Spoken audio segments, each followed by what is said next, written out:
In 50 years, you will look back on your occupational therapy practice and see this clear line in the sand between pre AI documentation and the AI augmented documentation that we are starting to see today.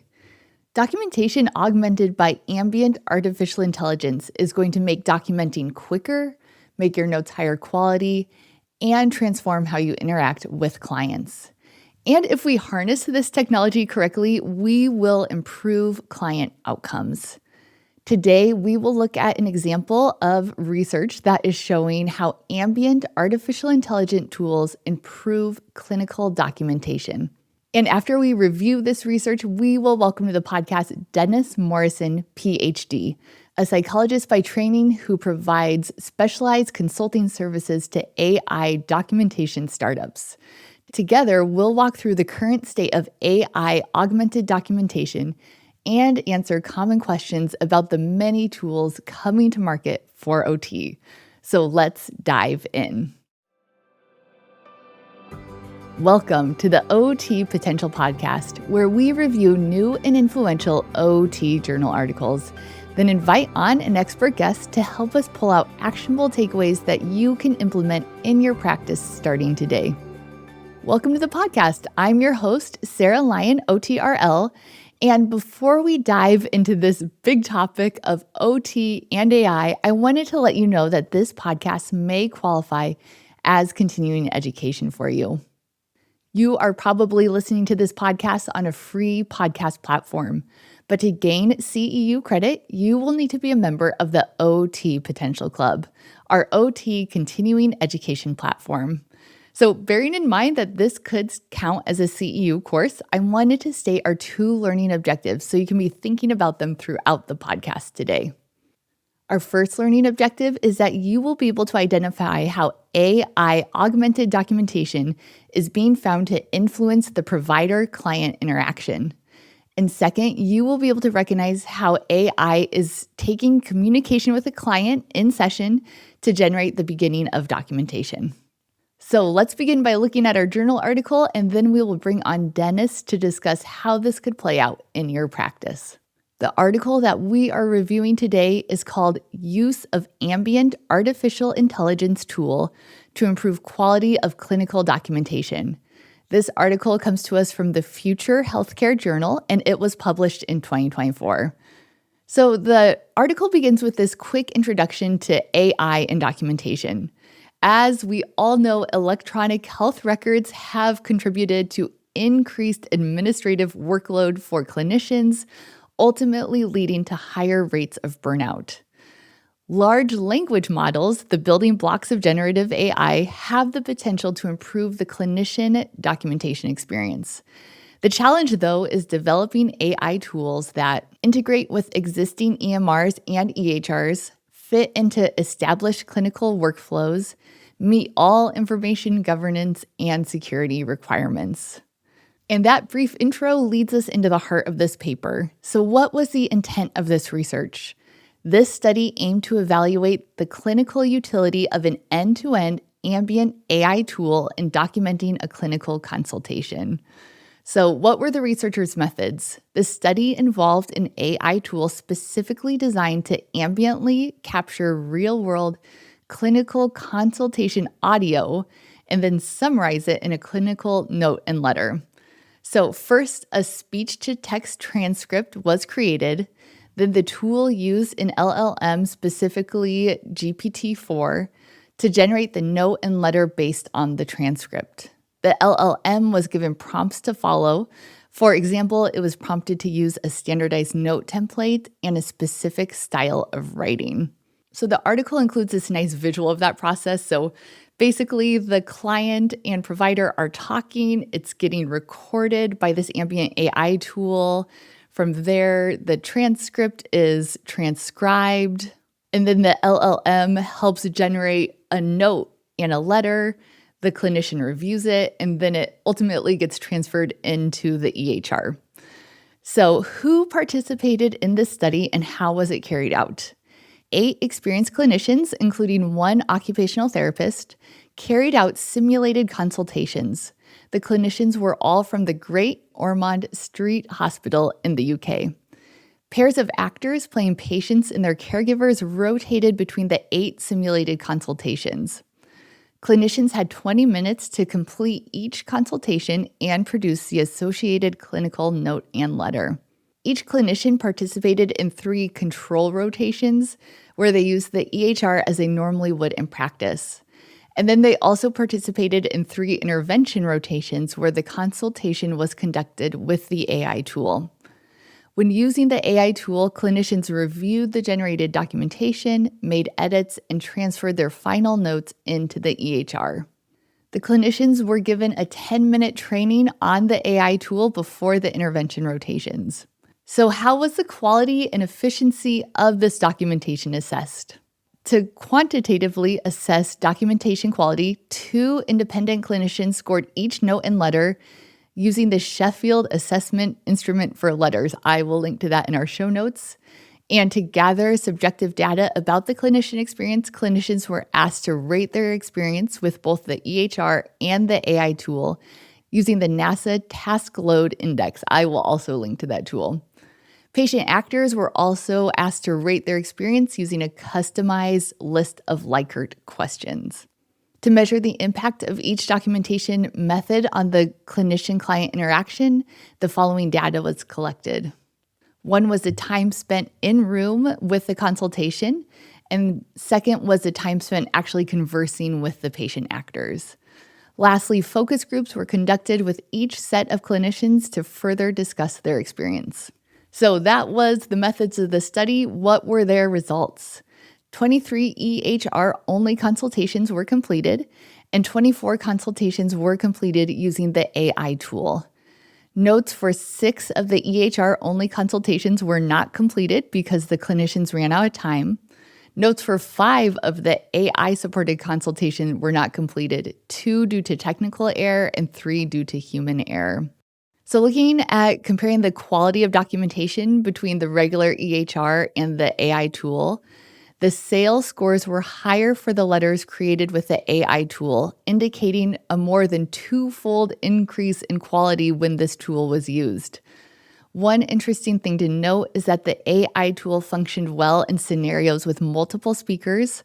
For example, when the patient, caregiver, and clinician were all speaking, and some patient actors were specifically chosen for their strong accents, which the AI tool was able to discern. Additionally, some consultations were carried out in a loud environment where multiple consultations were happening in the same open room.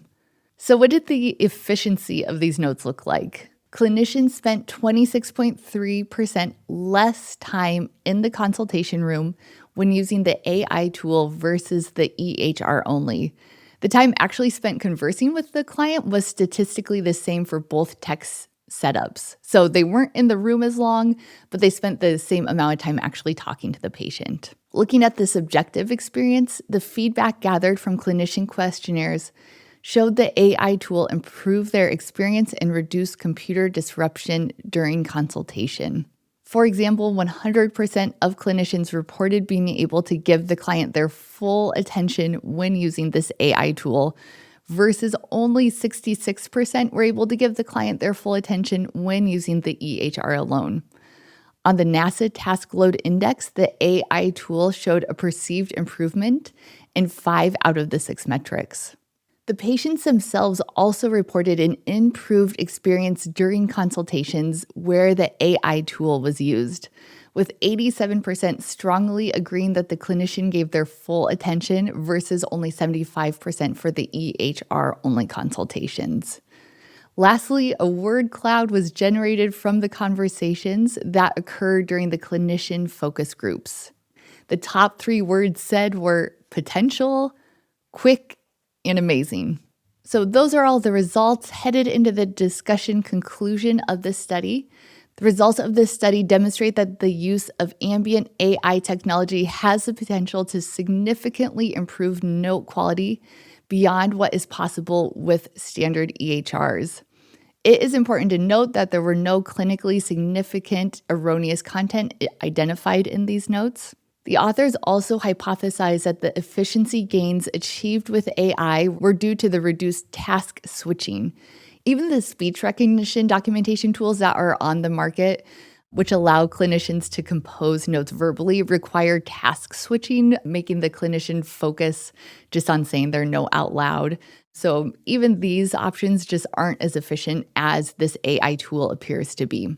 So, based on all of these findings, further studies should evaluate the use of AI documentation tools in real world clinical contexts across disciplines and settings.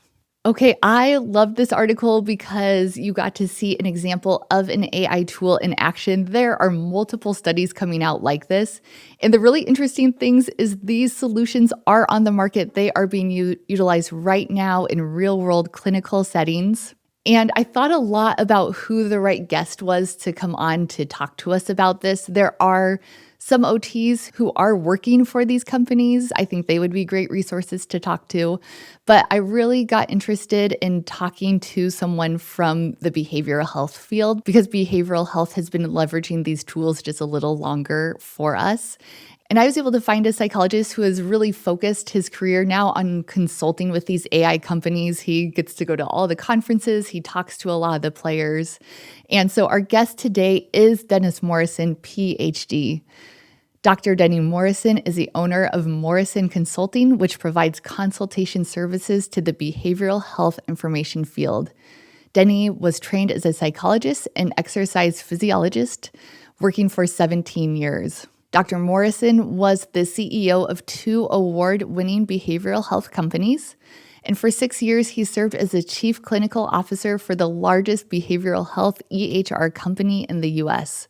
For the past 7 years, he has provided consulting services specializing in health information technology in the behavioral health industry. He is a prolific author and presenter, including a TED Talk, and he has received his wings as an aerospace physiologist and served as an officer in the U.S. Navy. Denny is an instrument-rated pilot and has completed 18 triathlons since turning 70 years old. Denny brings so much experience and insight to this conversation, and so without further ado, I will patch him into this podcast. Welcome to the podcast, Denny. It's great to have you. Thank you. I'm so glad to be here, Sarah. I am so thankful you are here. This weekend, I was at our back to school bash, and I was talking to fellow parents who are also therapists. And I told them the topic of today's conversation about this ambient listening, augmented intelligence, and their minds were pretty blown. They weren't very oriented to the topic, and there was a lot of apprehension. And I think that is probably how the majority of us are feeling. It's so much to wrap your mind around. Even being in it for the past couple of weeks, I still can't wrap my mind around it. So I'm so thankful that you're here to share with us your experience. I feel like you're such a front runner in this, and we have a lot to learn today. So I want to start with you and your story. And I know you've been consulting for some AI companies that do therapy documentation. How did you get that role? That is so specific, and that doesn't sound like a role you can prepare for. If I had to have projected where I would be 10 years ago, I'd never guess this. But I'm a psychologist by training, but I moved into management many years ago and ultimately became a CEO of a mental health center. And I did that job for about 13 years, and then I facilitated the merger of my mental health center with 3 others. And when we did that, we took all the research and IT assets of the 4 companies, moved it into a new company that we created, and I ran that for 4 years.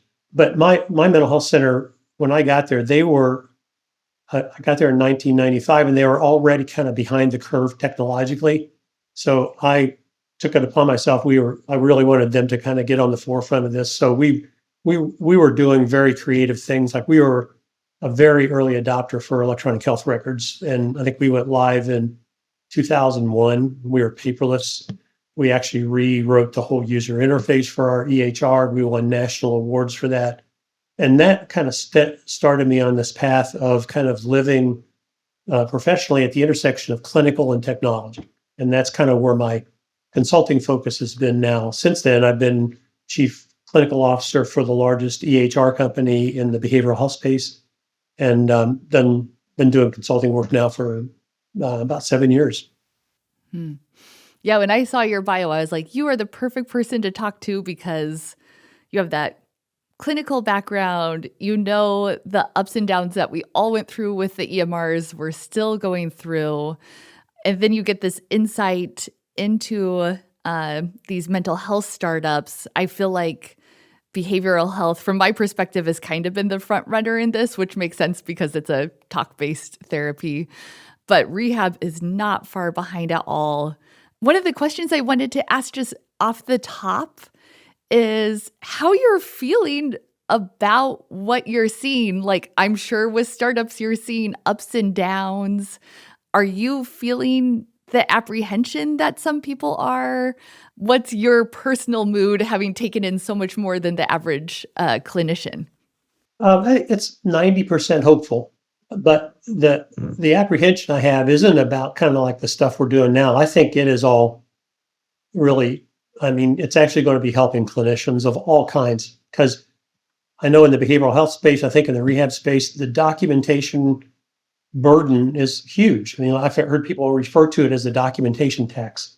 And it's like, you know, on our side, in the behavioral health side, we have people who are, doing charting on weekends and after hours, and it's just not a way to live your life. And frankly, the documentation isn't very good because of that. It's like, just get it done and get out of here.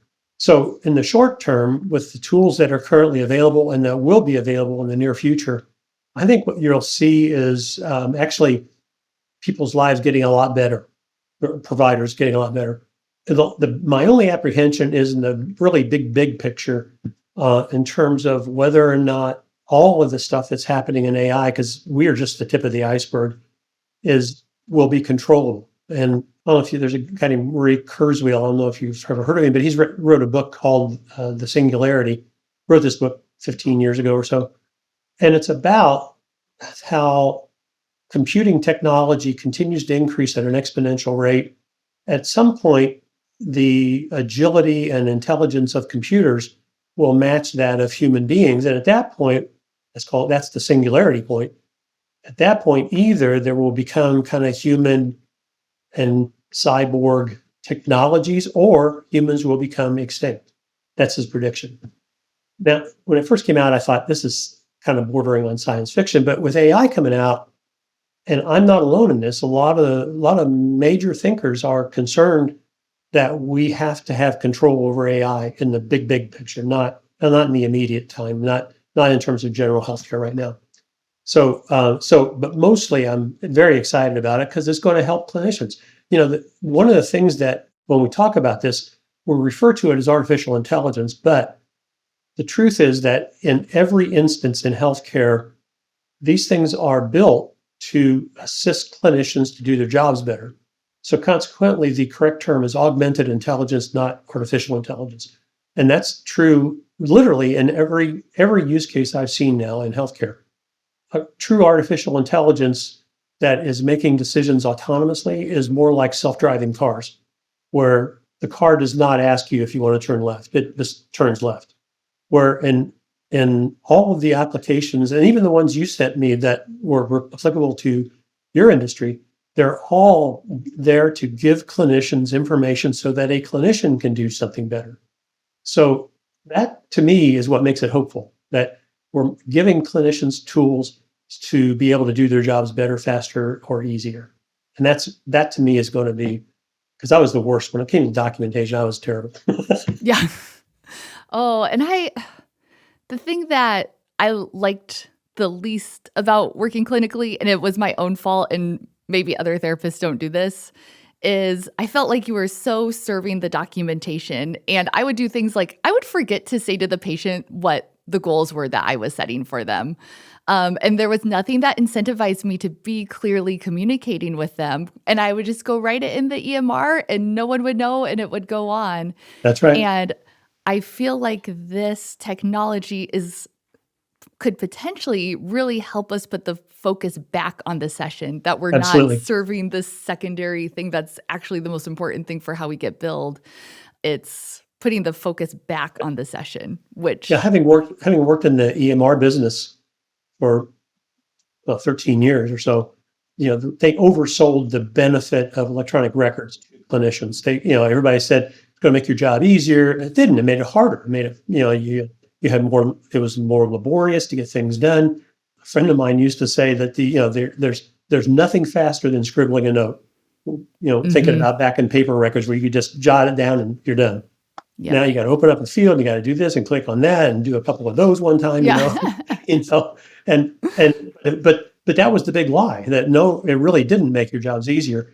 The technology we're seeing now is the first technology I've seen in my career that is specifically geared towards helping clinicians do their jobs easier.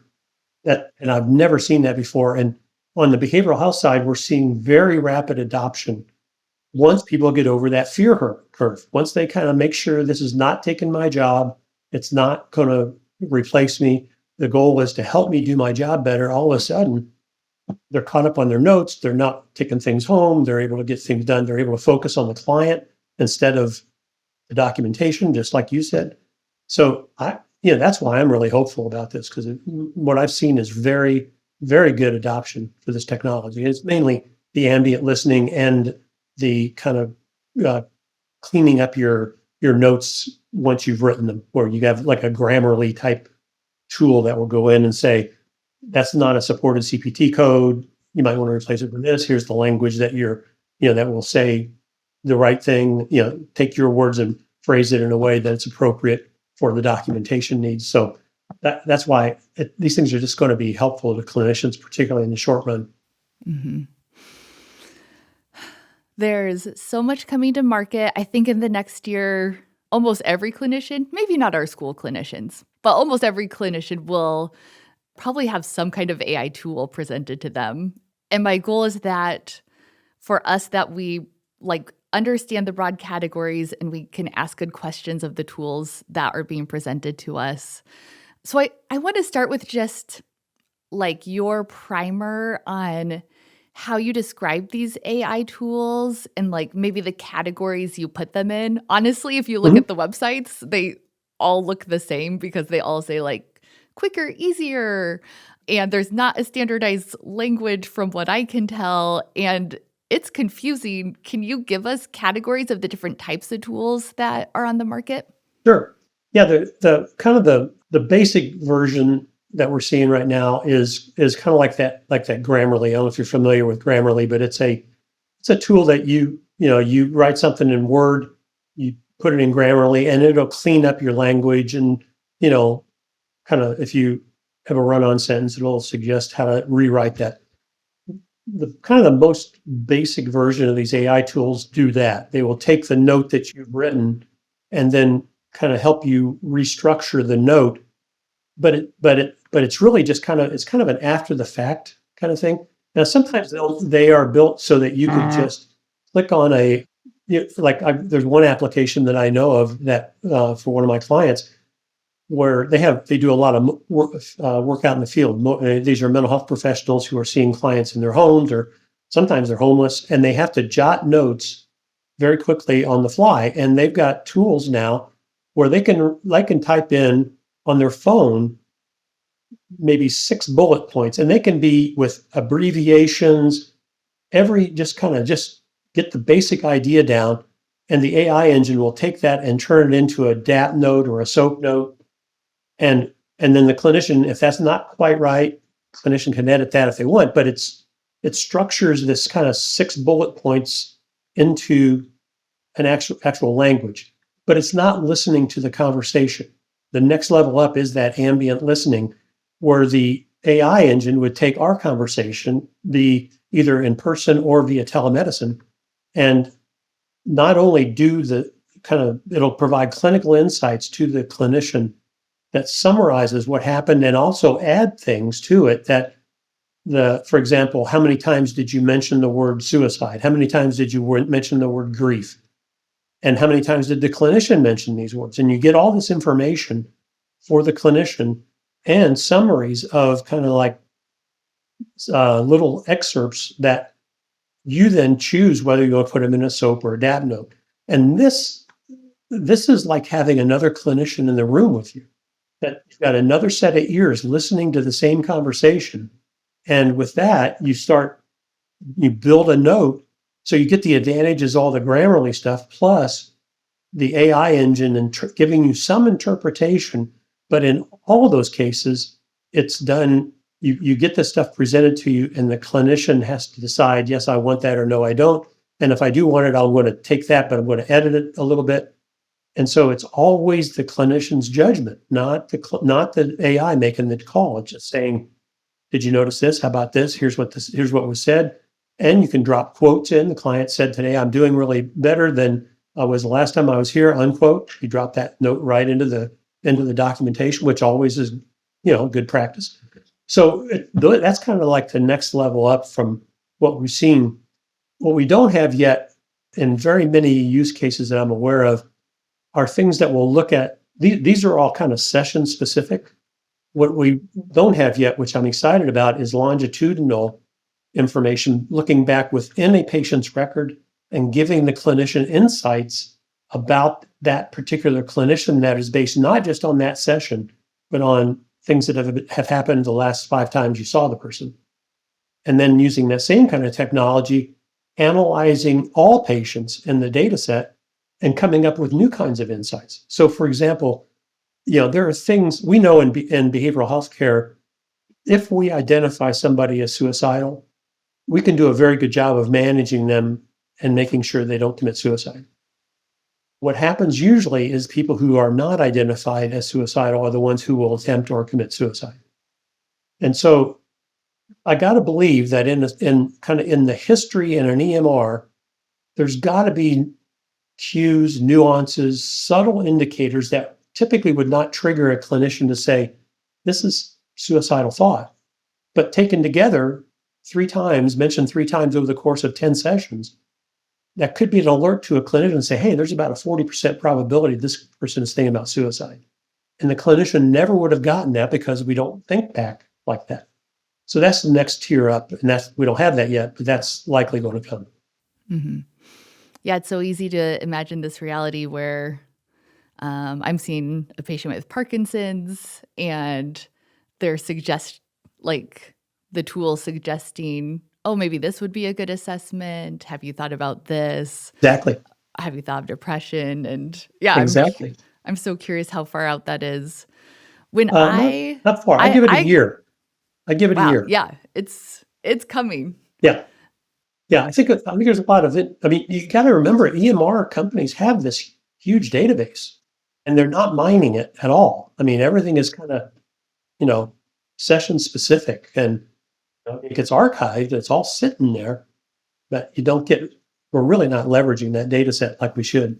Yeah. I did a just mock session using one of the tools, and something that stood out to me was I thought the tool had a hallucination because it put something in there that I didn't hear. But then I went back and read the transcript, and the client had said that, and I missed it. Yeah, yeah. You would be surprised how often we've seen this on the behavioral health side. Had a case a case one time I know of where the clinician was talking about using the tool, and she said, "This person in this session mentioned grief 3 times." And I missed it. And so now, and that came up in the feedback from the AI engine, and she did the same thing you did. It's like, that didn't happen. I would have noticed. But sure enough, in the transcript, it's right there. And that's the other thing, that these things will do a literal transcript if you want, depending on how you do it. And by the way, some of these things are set up so that they will archive data, so they become PHI, and some don't require any archiving, any data storage at all. So you really, you don't have to ask for permission from a client because you're not saving anything. Now, personally, I think best practice is to say, I am using this tool up front with a client, especially if it's a listening device, even though you don't technically have to ask for permission when you're not saving any data. I think it's just best practice to do that anyway. But you will get a full transcript, and you can go back and say, geez, I didn't even hear that.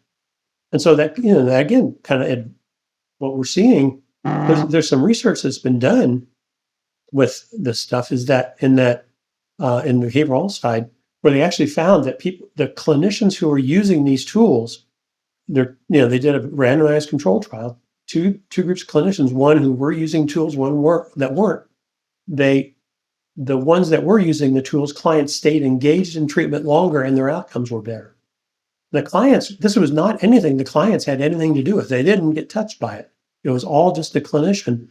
And I know, we can speculate on why that is. Part of it is, I think, what you were talking about, that you're more focused, you're more present with the client, and consequently, they're feeling that kind of sense of therapeutic engagement that we all want when we're seeing our caregivers.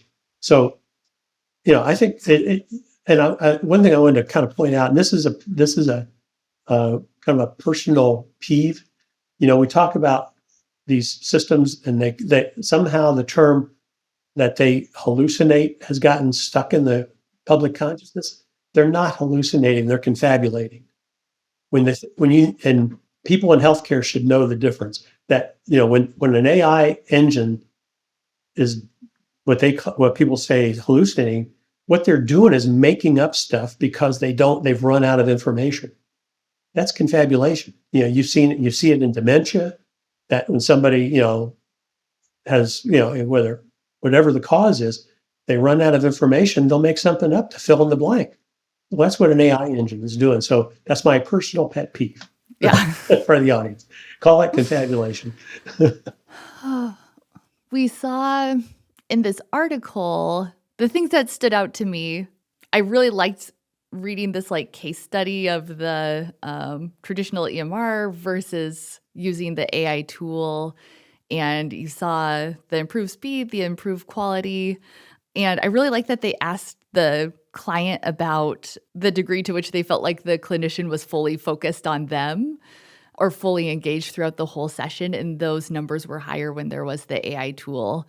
And I like that the article really called out task switching and identified that as a potential reason why the clinician enjoyed the AI tool so much, because there just wasn't that mental load of I'm talking, now I'm documenting, I'm talking, now I'm documenting. Yeah. Those were my takeaways from the article. What did you think of it? I agree with you. And I think it was a neat little study. It was a small N, of course, which is, you have to be careful how much you can extrapolate that. Because it was a simulated exercise, I'm not too concerned about kind of the methodology. The one thing I would argue is that they use ChatGPT, which is a commercially available. It's actually the AI engine that kicked off in 2022 when it was launched. That's what took off in the public consciousness. But and the thing I would worry about in terms of the people who read this, who would think that ChatGPT is a good alternative to use clinically, and it's not. ChatGPT is a general purpose AI engine, and 84% of its content was scraped from the internet. Only 16% of it came from vetted content like books and magazines, and for that, right now they're getting sued because they used that content without violating copyright, where they use it without permission, just took those books and had the AI engine read the whole book and integrate that information. Not clearly a copyright violation. But the rest of it is all the stuff that's on the internet with all the biases and all the junk that's in there. So ChatGPT is good for kind of general purpose stuff. I actually use it. I had to write an article recently, and I went to ChatGPT and asked the question that I'm writing about, and used it to kind of stimulate my thinking about. But I then I went ahead and did my own research. So that's one of the peeves I would have about this article is I wouldn't want your listeners to think that ChatGPT was a reasonable substitute for the kind of clinical work that you would want to do on a day-to-day basis. And I can guarantee you that some of your clinicians, some of your peers are using it that way right now because it's out there. It's they're taxed with their, doing their documentation. So they're looking for solutions. The thing is, the things that you sent me, in terms of what are being targeted for your population of providers, those are purpose-built systems. Those are AI systems that are purpose-built for what you guys do. And those are the ones you want to rely on. They're based on transactions with rehab specialists in their interactions in real life, not with all the junk that happens on the internet. So that the core of all these things is a thing called a large language model. That's what is the core of an AI engine. And a large language model is what the way it works is let's use radiology, for example. It's one of the things that it's easier to train AI engines to do is to recognize images. So that's where the vast and the largest amount of AI being used in general medical care is in imaging. So radiology, dermatology, microbiology, anything that has a picture. Because you can train an AI engine to say, okay, this is a cancer cell, this is not a cancer cell. And you do that a million times with a million different images. And then you test it on a whole different data set and say, okay, is this a cancer cell? Is this not a cancer cell? And once you reach a certain threshold that you say is acceptable, just like any test, there's no 100% reliable test for Parkinson's or intelligence or anything. But you get to a point where you say this is acceptable, then you say, okay, I can put this into use. That's what makes these purpose-built large language models for, in my case, behavioral healthcare, for your case, rehab, that you want to use those, not these general purpose things like ChatGPT or Gemini. That's not what they're for. They're fun and they're good to use for other general purposes. And if you want kind of common knowledge, like, who are the last three presidents of the Soviet Union, it'll tell you. But I don't want my radiologist going to ChatGPT to say, hey, you think this is a cancer cell? I'm like, that's not what you want, Yeah. and the same thing for us. So that's probably my biggest concern about that article. But that aside, because they were doing this as kind of a pilot study. It was just a little, does this matter? They showed that using these tools freed the clinician up, apparently, to focus more on what they were doing with the client, and it helped them offload the junk that adds no value to the clinical transaction. So to me, what this pointed out is the kind of big promise, why I'm optimistic about AI, is that it helps clinicians do what only clinicians can do, and it helps take that other stuff off their desk. I mean, if you had a choice, if you could do a session with a client and then say, somebody else write the note for me, you'd probably love that. Well, that's kind of what this is doing. It's like focus on only what you can do and get as much of the other stuff off your desk as possible. And that's what this study proved, is like that seems to work. I'm feeling oriented to the promise and hopes of these AI tools. I feel generally oriented to the category. Now I want to really get into what questions we should be asking of these tools as they're presented to us. From what I've heard you say so far, it feels important to kind of orient to what category they're in. Like, are they just transcribing? Are they helping to generate the note after listening to it? And then watching for that third level to come out in the next year where they're actually suggesting stuff to us. So we want to ask about that. It sounds like we want to ask about how the large language model, we want to ask if it's powered by ChatGPT or how it's built. I don't know. I guess help me take it from there. Like, what kind of questions should we be? Are those the starting questions? And what more detailed questions should we ask? I'm also like, how do they build these other large language models? How do you get enough data without getting private patient data?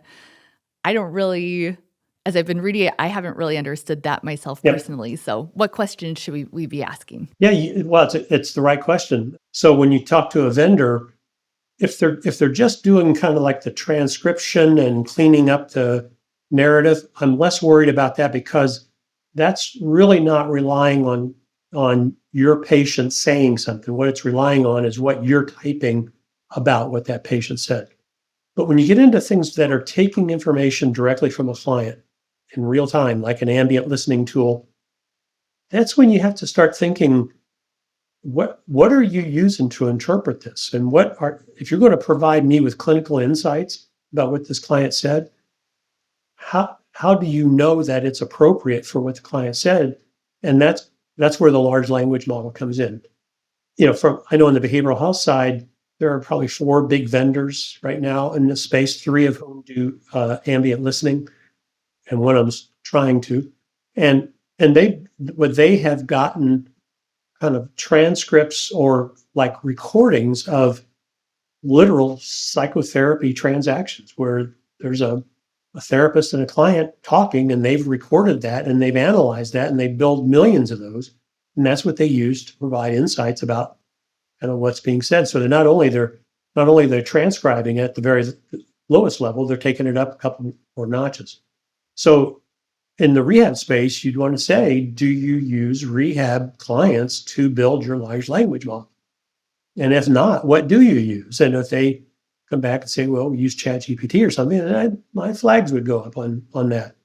If they're using any kind of client, and if they're trying to interpret, doing ambient listening and interpret what you're saying, obviously PHI and HIPAA compliance are things you have to be, concerned about. They have to be concerned about. You want to know where they're storing their data, because you got to have big data centers. Usually these are all stored in kind of commercial large data storage centers like Amazon Web Services or Gemini for an alternative, and or Google.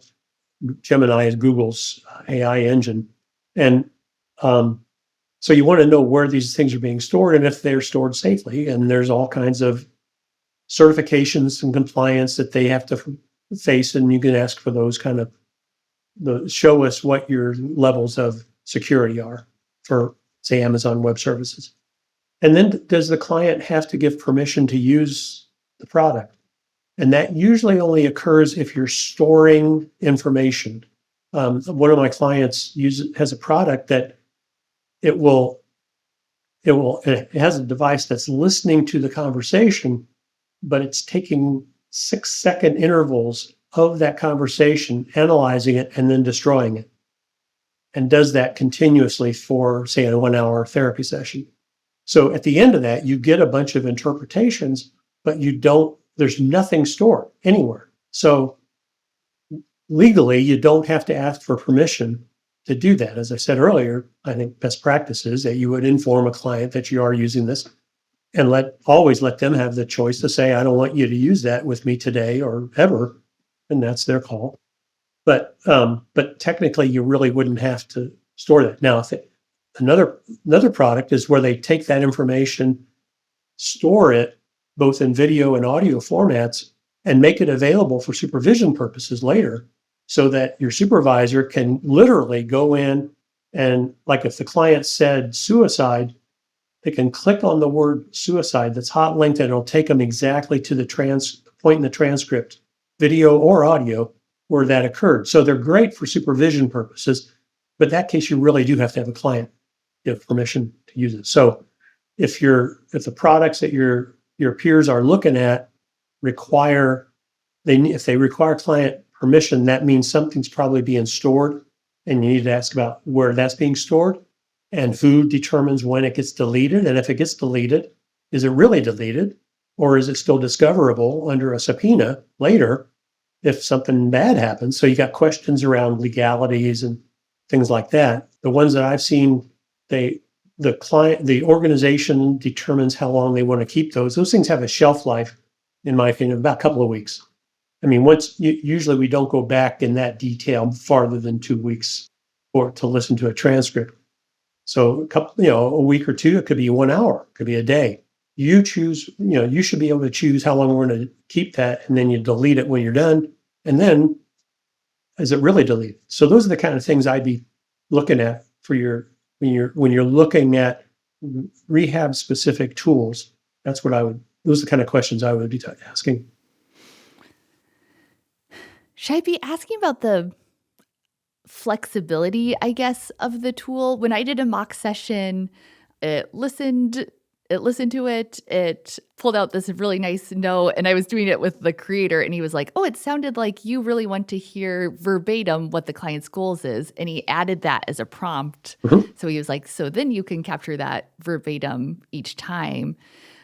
Is that kind of how they all work? Whereas the clinicians, you get to see the prompts and you can mess with them for your own specific note? Or was that particular to the tool I was using? And what questions should we ask, I guess, about that? Well, they usually have these. This usually comes up when you're doing implementation. Say you've chosen, you've heard the pitch, and you guys, okay, we're going to buy this thing, and they go to implement, and then that's like things like, do you do your charting in SOAP or DAP, for example? Okay, we'll configure it so that the note gets structured accordingly. And in the course of that conversation, that's when you identify the things that are specific to the way you want to practice or you have to practice because of insurance regulations or some other externally imposed requirement. And then usually they can do that. You say, do you want quotes included in this? Yes, we can do that. We can, do you want a clinical summary? Do you want these listed in kind of numerical format? Here are the 5 things the client talked about today, or do you want that in a narrative format? Those are all things that are just configuration issues up to the scope of what their tool can do. So my suggestion is think about the way you want it and then ask the provider, can you do that when you're doing your due diligence to decide whether you want to use a product or not? So yeah, all that stuff is usually capable for you. Whenever you're looking at a product, they can configure it in just about any way you want. We've touched on privacy a little bit over this conversation. I want to ask just explicitly about it because it's so important. I'm hearing that here in the United States, we need to be thinking about HIPAA. We need to be thinking, how is that PHI stored? If it's getting stored, we have to ask permission from the client. We have to have a way to turn it off if they say no. Are there any other regulations we need to be thinking about that are either on the books now or you see coming?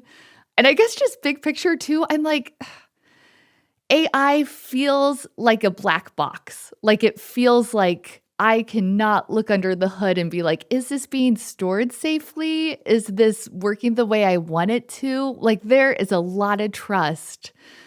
The information could totally be, or it feels like the information could be used in a way I didn't want. And am I responsible for that? Or is the AI company responsible? Or is my clinic? Like, Yep.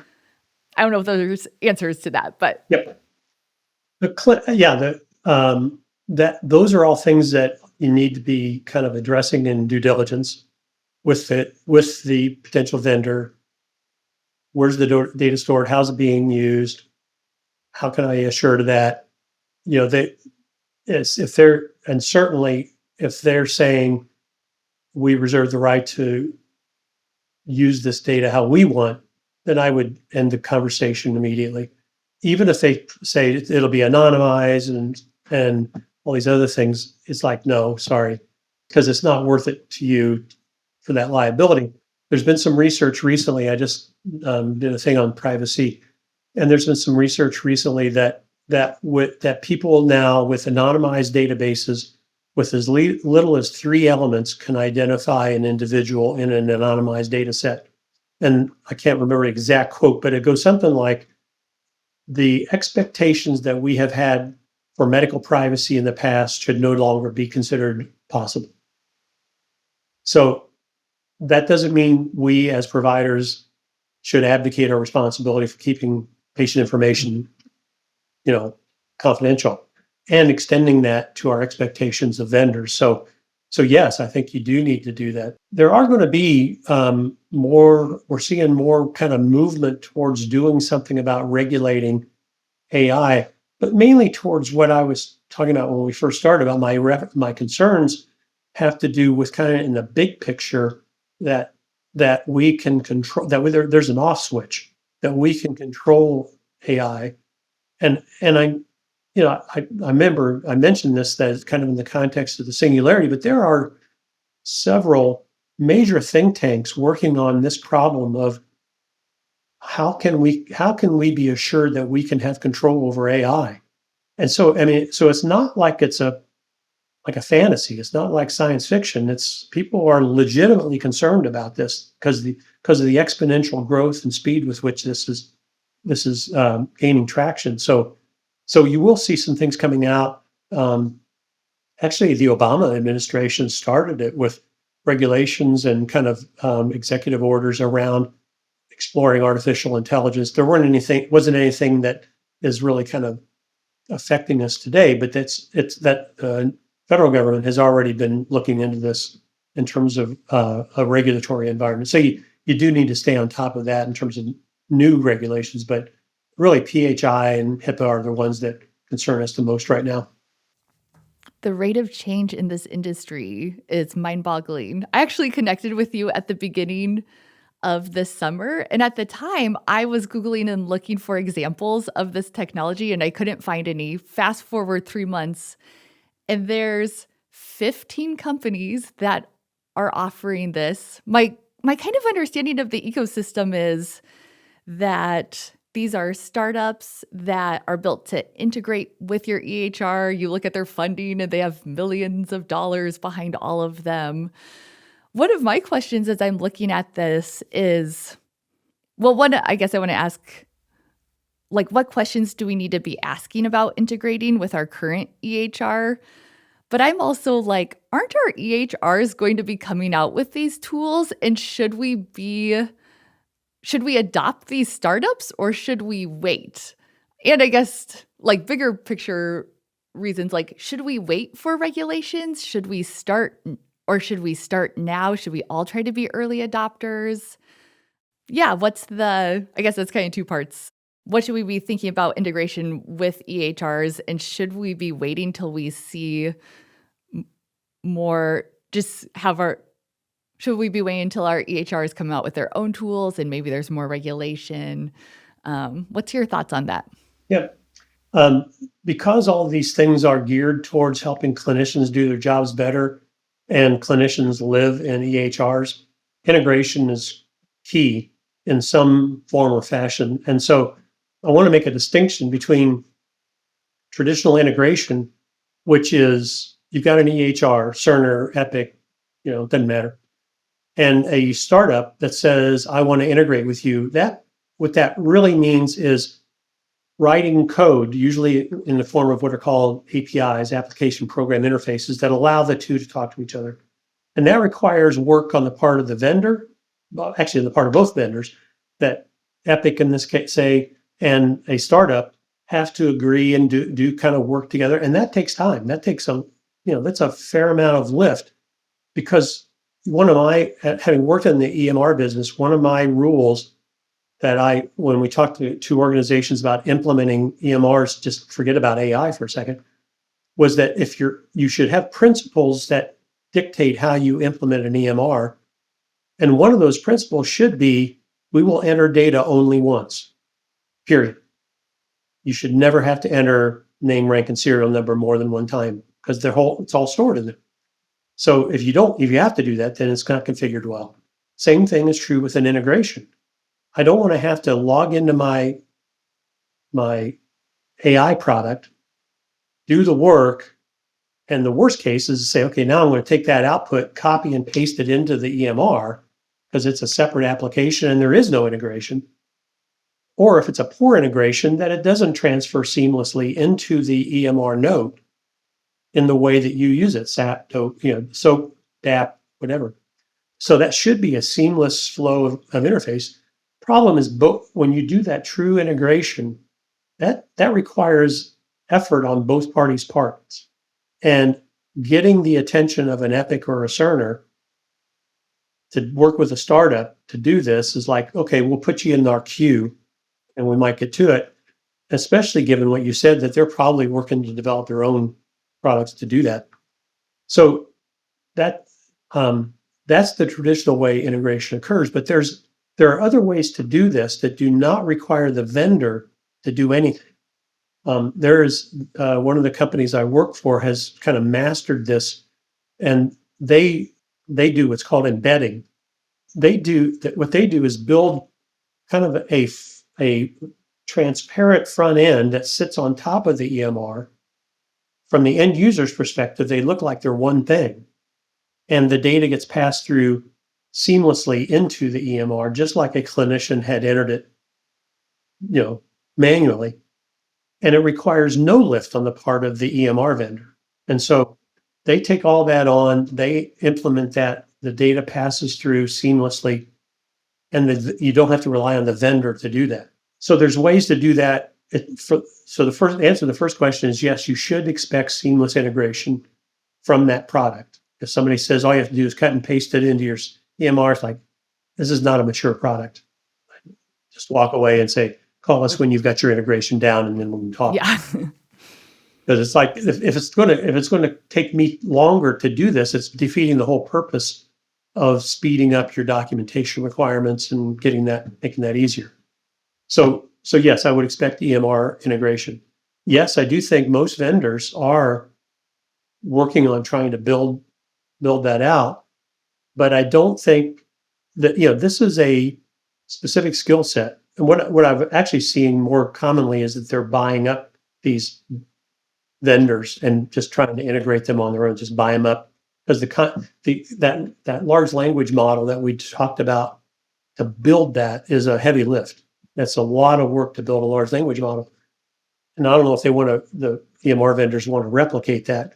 I think they would be better served just building a large language model that would do that longitudinal data integration that we had talked about earlier, because they've got all that data sitting there, and it's a matter of just kind of analyzing it. The bad news is it's only as good as your notes are, your clinical notes. I mean, on the medical side, you got a lot of objective data, lab results, X-ray results, things that are quantifiable.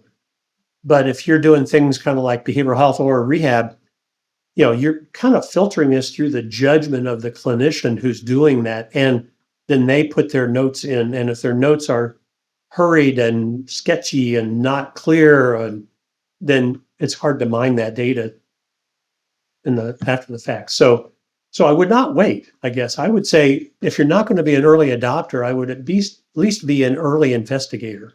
Start looking into these, learn things about them, find out how they work. Like you did, try them out, sit in on some demos. You don't have to buy anything. Schedule a demo with these guys and do a couple of those to see kind of what the state of the art is, to get a feel for it. And if based on that, you can say, I think this could actually work. They've got integration. They got a way to get the data into the EHR.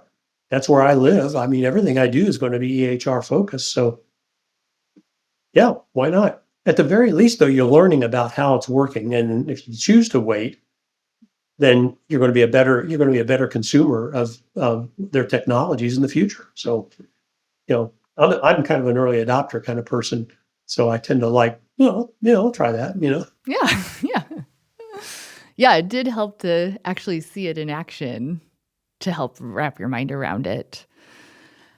I have one more level of questioning to ask these tools as we see them presented to us. And it has to do with asking about, how is this tool going to help improve my patient outcomes? Sounds like one of the benefits is definitely that you can just be more engaged with the patient as you're talking to them. You're not task switching the whole time. But is there another level that these tools provide that's already on the market? I guess I looked at the tools and I didn't really see this, but I assume that if it's listening and it can create this SOAP note, the AI tool, it could also create like a plain language summary for the patient. And Yep. I always wanted to have great discharge, like take home letters for my clients. Maybe once I actually had the letter I wanted to. Is that something we should be expecting these tools to do for us or be asking about? Yeah. And anything else related to patient outcomes? Yeah, if that's I'm in not your thinking of. specifications or something that you want, I mean, they can generate a transcript. I mean, certainly they can do a clinical summary. That would be an excerpt of that. You wouldn't necessarily give the client a transcript of the session, Yeah. but all the data is sitting there. You're not going to get that. Well, you probably could if you figure that kind of Grammarly level of integration where it's cleaning up your notes and saying this is a better way to phrase it. You could probably generate a summary from that if you wanted to. And it could be, you could make it in more kind of patient-friendly language, but it would still be kind of essentially the stuff you would put in a SOAP note. A lot of the stuff if you're on a major, like an EMR platform, almost all of them have portals. So whatever you put into that note will be available in some form to the client on their portal. Now, I know my primary care doc and my orthopedists are all on Cerner. And I can tell you, patient summaries aren't that great. I mean, they are essentially the clinical note. And if you can read, medicalese, Yeah. you'll be fine. But I think your idea about getting a patient summary of what happened is that's really a good idea.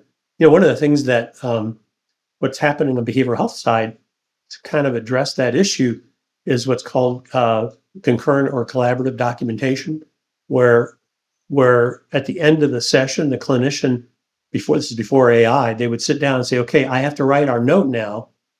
Here's what I think happened. What do you think? The client says, no, that's not what I meant when I said that. I meant this. Oh, okay, let me make that edit. And so they actually kind of participate in that. And sometimes they can give them a copy of that. Usually it is turn the computer around so everybody can see what was done.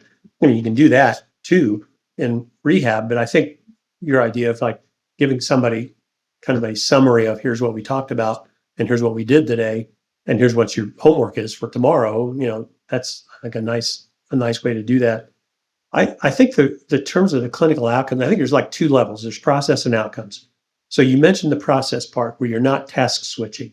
You're focused on the client. You're paying attention to them.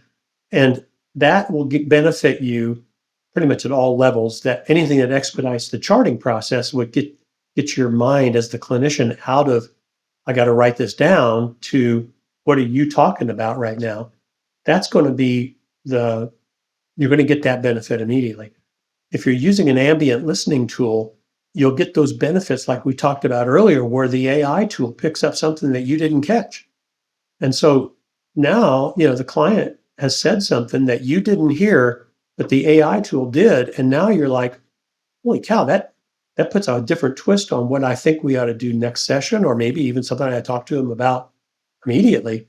So I think from that standpoint, you've got both the process where I'm paying more attention to you, and I get data from as if I had a co-therapist or another provider sitting in the room, and you're comparing notes at the end of the session, saying, "Hey, what did you hear?" "Well, I heard this." "Well, I heard that." Well, that's what those ambient listening tools can do, is giving you feedback about things you may not have caught. And like I said, that one randomized control trial we saw on the behavioral health side, his outcomes did actually get better. And I think it was partly because patients were more engaged, that they weren't dropping out prematurely or they were coming more regularly. And I think that this is all speculative though, but I think that's because of that engagement by the therapist.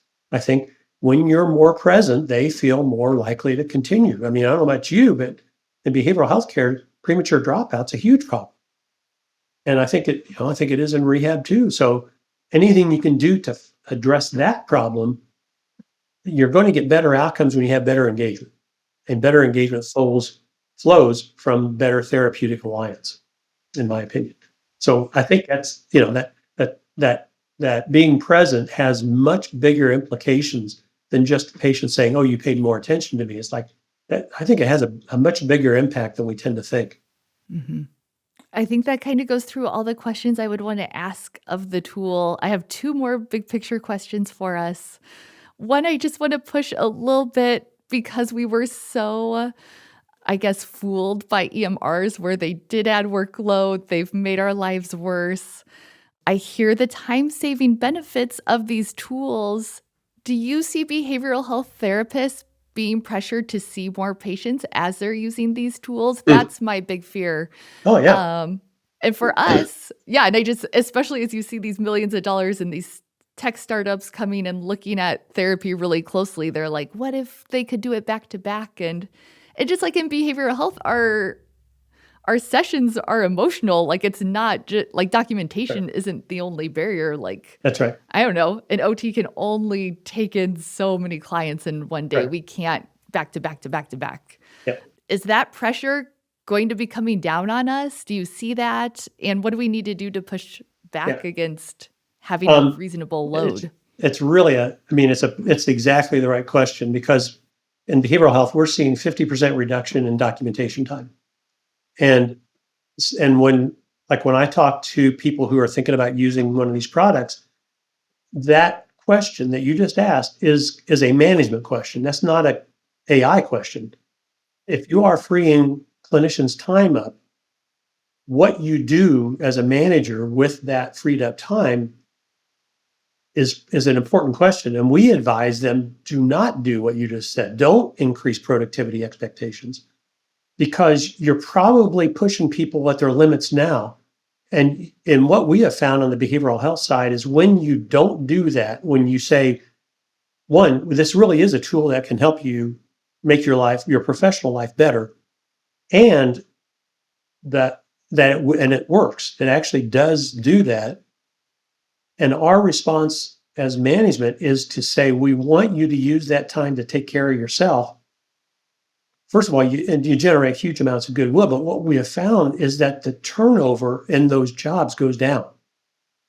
So one of the selling points to management is that it's a short-term benefit to increase productivity expectations because of this, but you're going to lose people and your turnover rates are going to either stay constant or go up.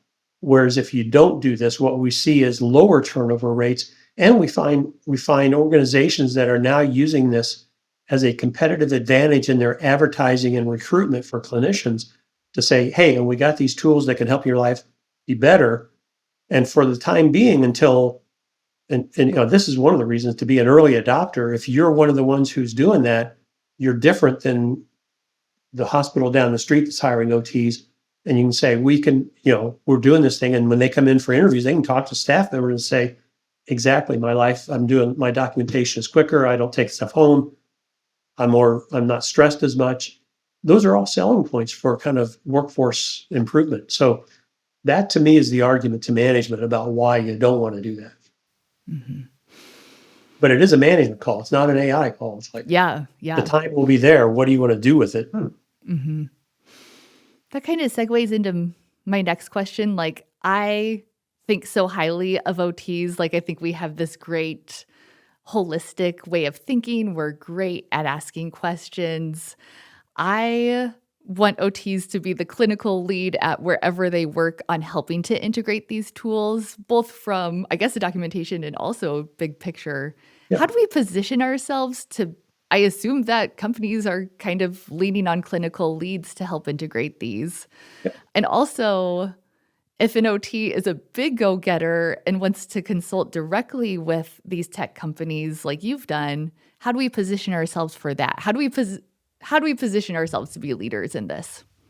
Well, in the first one, I think if your goal is to become kind of a leader internally, it kind of goes back to what I was saying earlier. Start like learning about these things, and if you can, sit in on demos, and go to workshops at conferences, because ultimately these vendors are all trying to get on the dais to present on these things, and so that way you become kind of the go-to person within the organization about how these things work, and especially about how does it integrate with EHR, and kind of answer those questions internally. In our organization, here's how this would work, and it just is just coincidental that I happen to be an OT, but I'm the one who knows this stuff. So you have to get a fund of knowledge about it and be able to demonstrate that. To get into consulting on it, it's kind of like that, plus then being the person who presents at conferences and who writes articles and blogs and thought leadership pieces about, here is the way that we in OT can benefit from AI. So kind of in your case, it'd be like what I'd done with behavioral healthcare and clinical and technology is that do the same thing with OT and technology and say, I've told this to my kids when they were in college. I said, there are two ways to succeed in the world. One is to be the best at something. And the other is to take two disparate areas and put them together uniquely. And when you do that, you're the go-to person for that thing, even though your market is smaller, as opposed to being the best at something. When you get identified as that, people will know you're the go-to person. So you got it's what I call narrowcasting instead of broadcasting. You're narrowcasting into a particular audience, but if you're so unique, people say, okay, you're the person. So OT and AI, think about that. I mean, as you get identified as the person. Well, how do you get identified with that? Well, one, you got to get the fund of knowledge, and then two, you got to promote yourself a little bit. And not good at promoting myself in the most overt ways, but I tend to do it with writing things, presenting at conferences, and then that's kind of then you become kind of get the reputation as being the person who you go to with for this kind of stuff. And that's kind of how I ended up where I am. Yeah. Yeah, as OTs, we tend to be like more generalists, more holistics. We know a moderate amount about quite a few things. And I actually think this next frontier is going to be very favorable to us Absolutely. because AI goes deep for us. And then we need the skills to stitch those things together and to ask the right questions. And yeah, I'm excited. I'm excited for all of healthcare and for OT in particular in it. Denny, this time has been so helpful. I literally feel more calm about this subject than I did when I was reading about it by myself. So I'm so thankful you've walked us through all of these really important questions. For you, we've touched on so many things. What's the final thought you want to leave us on today? Yeah, don't be afraid of it. I mean, I think it's, it's going to help clinicians do their jobs better, easier, faster. And the technology is maturing at a very fast rate. So go ahead and, dip your toe into it and start kind of learning about it. And then as you start feeling comfortable with it, take a risk and try it. But the thing I would say to your audience is that because this is one of probably the first thing that is really geared towards helping clinicians do their jobs better, it means thinking differently about the way you do your job. Whereas an EHR was, okay, I used to write things down, now I got to type it. So it was, there was a transition there, but it wasn't fundamental. I mean, EMRs really are just documentation tools, just like paper was. This is different. This is changing the way in which you provide care. And, we talked about kind of like this, the documentation side of this, but there's going to be, on your side, there's going to be OT specific tools coming out that will will kind of give you things that you never, we don't even know what's going to come out yet. And it means thinking differently about how you provide care. So as opposed to being, it's just me now, it's me and my AI learning how to kind of work together to provide even better care. But the thing I would say, there's a reason for this, and that is that the reason for the kind of one of the fundamental reasons that we didn't touch on for this is that all knowledge has a half-life. And in behavioral healthcare, the half-life, if you knew everything there was to know about mental health or about psychology, in 7 years, half of that's going to be obsolete. OT has a similar half-life. I don't know what it is. The half-life for general medical care is 73 days. There's no mechanism on earth right now, including CEUs and conferences and all these things, that will allow you to stay ahead of that curve. But that's where AI shines. That's where AI can give you information about what is current and what's not. And that's another one of those things. It's not quite there yet, but it's going to be. And that's going to mean a partnership of clinicians and AI tools to help them provide better care and help them stay ahead of that half-life problem. But we've all got it. I mean, there's just no way we can stay on top of things anymore. So now let's rely on some tools that can help us get there, that advise us, but don't replace our judgment. Yeah, the inroads here is for documentation, but I agree that what you're talking about is the most important thing. I watch just the exponential amount of research coming out in OT, and I'm like, we're not even keeping up with what we have. Nobody What are we is. going to do in the future? It's not just OT. I mean, it literally, like in 1950, the half-life of medical knowledge was 50 years. That Now you could it's keep up 73 with. days. Yeah. Yeah, 50 years. I Yeah. could, 73 days, dude, there's no friggin' way. Yeah. So, Yeah. Well, you've given me a lot of hope, a lot of enthusiasm. I think you model how we can approach this with asking good questions and just a levelness of taking this in and seeing what we need to work on and the problems it's going to help us solve. And I'm just so thankful to you, Denny, for the time today and for this I've enjoyed it. conversation. Thank you. Thank you for having me. Thank you. Wow, you all, this was such a game-changing topic and podcast conversation. In our podcast notes, we are going to have links to the many companies that are bringing these AI tools to market for OTs. I really encourage you to check these out to find out what might be applicable to your practice setting. And as always, I want to hear what your thoughts and questions are. Are you using these tools already, or what questions did we leave unanswered? Casual listeners can let us know your thoughts via a review on Google from our homepage, or we always appreciate your comments on our YouTube video or on your podcast player. But the best place to really discuss the implications of all of this is in the OT Potential Club. I'll be watching for your comments in our forum. The OT Potential Club is also where you will go to earn a CEU certificate for your time today. So what you are going to do next is head to otpotential.com and either sign in or sign up for the OT Potential Club. Once you are in the club, you can take a 5-question test, and when you pass, we will generate a certificate for your time today. Okay, I want to thank you so much for joining us today. I hope this podcast helps keep you informed and inspired as an OT professional. Take care, and we'll talk next time.